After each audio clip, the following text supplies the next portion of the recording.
BNP করবে সংস্কার। আজকে রুহুল কবির রিজভীর বক্তব্য দেখলাম যে সংবিধান বাতিল করা মানে মুক্তিযুদ্ধ এবং স্বাধীনতাকে অস্বীকার করা।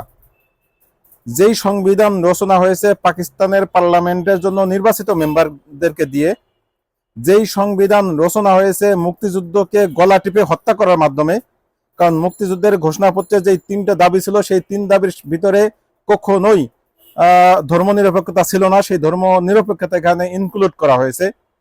যেই সংবিধান রচনা করা হয়েছে রাজাকারের হাতে, সেই সংবিধান নিয়ে তাদের গর্ব। যেই সংবিধান আমাদের স্বাধীন বাংলাদেশের নির্বাচনের আগেই রচনা করা হয়েছে, সেই সংবিধান নাকি মুক্তিযুদ্ধের সংবিধান, সেই সংবিধান নাকি বাংলাদেশের স্বাধীনতা সংগ্রাম।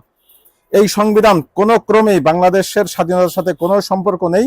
এই সংবিধান কখনোই মুক্তিযুদ্ধের চেতনা বহন করে না। অতএব এই সংবিধান বিলুপ্ত করা, বাতিল করা সময়ের সবচেয়ে বড় দাবি।